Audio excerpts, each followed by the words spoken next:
detain this young person because obviously they're a danger to the community.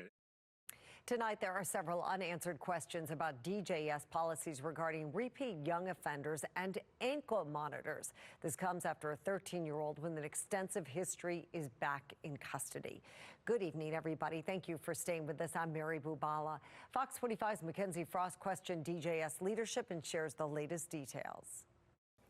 When a 13-year-old who was wearing an ankle monitor was picked up in connection to a string of violent felonies in Baltimore, it sparked questions about a new policy from the Department of Juvenile Services.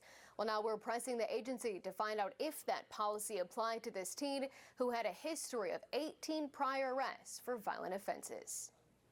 A 13-year-old with 18 prior arrests on his record is at the center of debate about the Department of Juvenile Services policies. That's just essential to the problem here. Jason Johnson, former Baltimore City Police Deputy Commissioner, says DJS's policies when it comes to young people are why residents are often on edge. And the 13-year-old arrested in connection to a string of armed robberies and carjackings across Baltimore while wearing an ankle monitor with a history of arrests for felony offenses is an example. This is a core of what frustrates people, is that you have a 13-year-old that's out there repeatedly committing violent felonies, and he's still out on the street with an ankle monitor that nobody's monitoring, clearly. On July 3rd, DJS's new ankle monitor policy went into effect, requiring automatic detention of juveniles until their next court date if they're arrested for another violent felony while wearing that ankle monitor already. Since this 13-year-old in question apparently checked those boxes and seemingly was on the streets when he was picked up again for the latest round of incidents, we sent questions to DJS asking, was the new ankle monitor policy that took effect July 3rd applied to this case? If not, why? DJS telling Fox 45 News state law prevents the agency from discussing specific cases.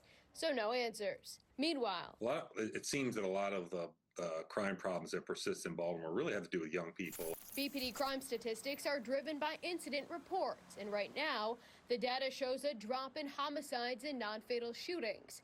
The mayor's office tells Fox 45 News, as of August 15th, BPD has arrested 369 young people, down slightly from the 380 from the same time period in 2024. Very pleased to be joined by the mayor of the city of Baltimore this morning, Baltimore City Mayor Brandon Scott. While the arrests are being made by police, Mayor Brandon Scott often talks about his frustration with the cycle. Yes, we're seeing young people, and this is a big thing for me, under home monitoring out in our communities continue to commit crime. We had an incident recently where we arrested 5 young people for carjacking.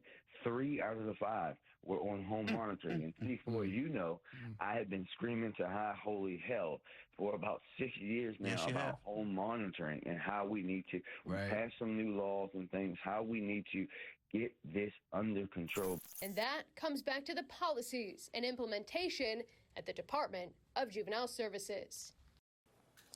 I asked DJS for some data about how many teens have been detained since that new ankle monitor policy took effect July 3rd. I'm told it's going to take the agency some time to gather that information, but when we get it, we'll bring it to you.